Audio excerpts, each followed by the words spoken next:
Guys, so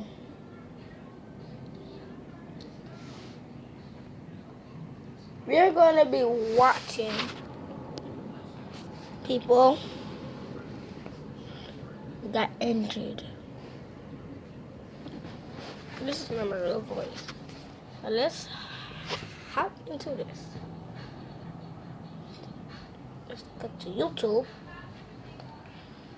Okay, guys, let me just get to YouTube.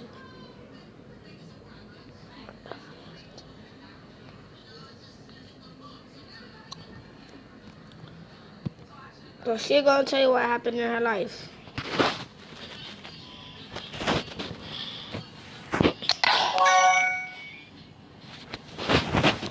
When I was in 6th grade, I had the new teacher at school, and she was just fresh out of grad school. She was literally 22 years old. She was really nice, but she kind of just had no idea what she was doing in the classroom. And the whole year, it was just kind of like a roller coaster of up and down emotions.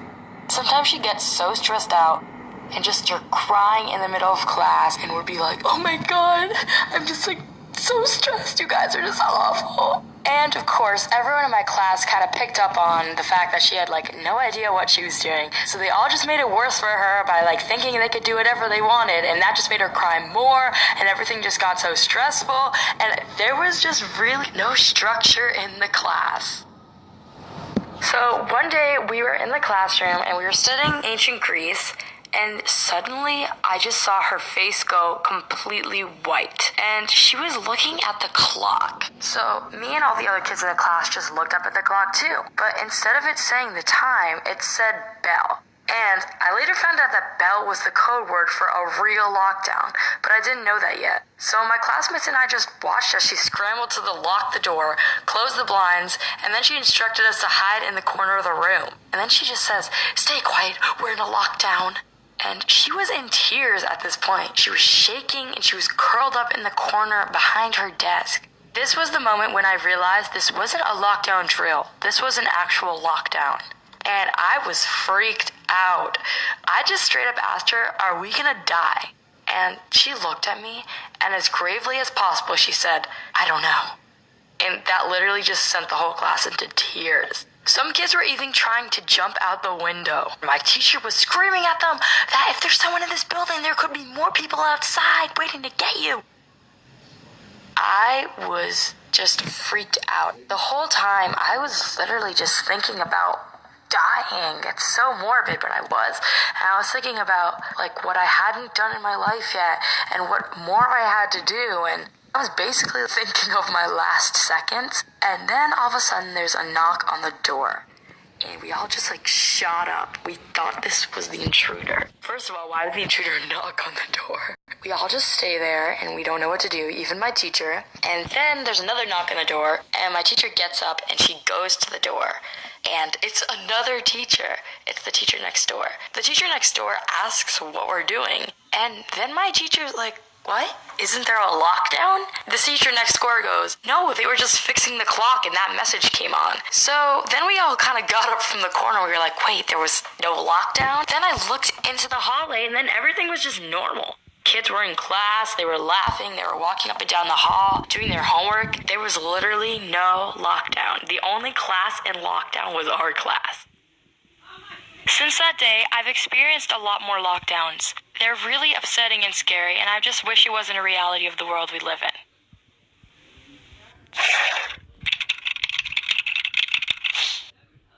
in. Next, guys. Mom, please tell me that's you. What do you mean? Dad and I are still at the restaurant. Yeah. Oh God, I think there's someone downstairs. What? Someone just opened the door. I'm starting now.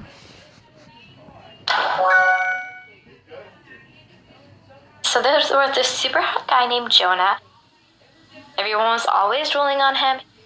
It was really cute. I was really excited because that day he came up to me at my locker and he was like, hey, so you doing anything tonight? And I was like, no. And he was like, do you want to maybe come to my party? Inside, I was literally screaming because I was like, oh my God, the hottest guy ever just asked me out. And I was like, yeah, sure. But inside, I was obviously like exploding. So then I ran home, asked my sister to take me. to the party, and it was really good. It was going great. We got pizza and everything.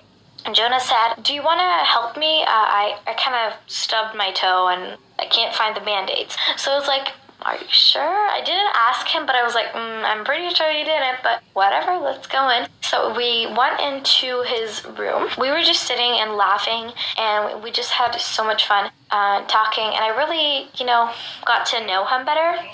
And then we were like still looking for the Band-Aids, and we were like, where are they? And then we sat back down on the floor, and I was like, oh my God, is he leaning in for a kiss? And I straight up put my tongue in his mouth and kissed him. And he was like, wait, what the hell are you doing? And I was like, well, you leaned in for a kiss. And he was like, you have the Band-Aids behind you. They were under my bed. And I was like, oh my God. Like, I almost shot myself there. It was so awkward. I was like hoping that he would say, but like that was good or it was worth it. But he was in the biggest silence ever. Like, I could literally hear the crickets. And I was like, I gotta go, okay? And then, like, his friends were waiting outside because they were like, oh, are you okay, Jonah? I don't know. I just started crying. Everyone the next day was like, did you really kiss Jonah? And then I was like, oh my God, what a mean person Jonah is. I'm telling everyone. I went up to Jonah. I was like, why would you do that? It was an accident. And he was like, he didn't tell. Like, his friends heard. And I was like, oh, sorry about that. Also, just an FYI, I am gay. That's why I haven't been kissing any girls, I'm gay. And I was like, oh my God, I'm so sorry. I'm right now in 8th grade, and me and Jonah are best friends. And now I don't kiss him by accident because I know he's gay. So yeah, that's my story.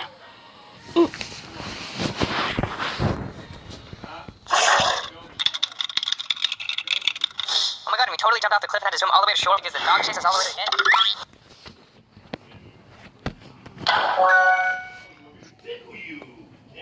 When I went to middle school, it's when bullying really started to hit me. I used to be called names, I got cyberbullied a lot, and it made me feel really bad. After I survived middle school, I finally started getting into my near freshman years. And the bullying and cyberbullying gets way, way worse than it was. I used to get called really offensive names. I got picked on for no apparent reason. People made me feel really bad about myself. And I see people at my school doing things to themselves, like wanting to commit suicide, and then seeing them cut themselves with knives on their arms and legs. And it made me feel really bad. And then when I'm thinking about doing it, I'm like, no, I'm not going to do it. So I just forget about all those mean thoughts. But the bullying continues over and over again. One day, we were playing kickball, and while I was running to a base, a kid accidentally ran into me. I fell to the floor and hit my head straight on the ground. When I hit the ground, I blacked out for a little while, and I woke up and I started crying because it really, really hurt. Turns out I went to the doctor and I had a concussion. I almost broke the orbital bone around my eye. So after that, I just kind of played it off, and I'm like, hey, I got a concussion. I mean, look at my face. I actually got bullied a lot for it. I got called names. A kid made a really bad post about it, and he said, this is what an unathletic kid looks like. And I was really upset. I used to fake being sick to go home just so I can go and lay in my room or just not go to school or cry or something like that. And when I try to do stuff, like, none of the teachers would do anything for me. They would just, say, we'll just give them a warning, and, if they stop, then it's good, right? No, it never stopped, and it's still going on. I still get bullied almost every day, and I wish it would stop sometime soon, but I don't think it's going anywhere.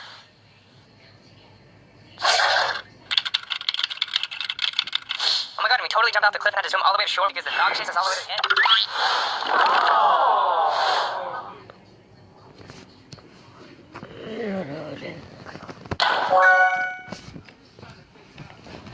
When I was a freshman in high school, I met this guy at a carnival, and I didn't think he was cute at first, but me and him slowly started to become best friends. Eventually, we really started to hit it off, and we ended up really liking each other.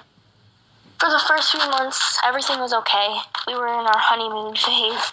and I really thought that I was in love with him. I slowly started to realize that he wouldn't let me do anything. He wouldn't let me go out with my friends. He wouldn't let me text someone that I knew and had been friends with for a really long time. He always told me that I wasn't good enough. This guy just put me down every single day, and I dealt with it for 3 years. And I never thought that it was wrong, because I had never been in a serious relationship before. He caused a lot of depression and anxiety for me. He just got worse and worse, and I still was dating him. You never realize how capable people are of being evil. No, he didn't say stuff that people could see or hurt me in any kind of way besides emotionally. But being hurt emotionally hurts just as bad as being hurt physically. It ruins you just as bad. To this day, everything he said to me is stuck in the back of my head. But then I think, who was he? He was an awful person. And the things he said to me weren't true. It's taken me a long time to get over it. But finally, I found this amazing guy that loves me for who I am and would never say stuff to me like that. And I'm so thankful that I finally stood up for myself and broke up with him. Oh my god, and we totally jumped off the cliff and had to swim all the way to shore because the dog chased us all the way to the end.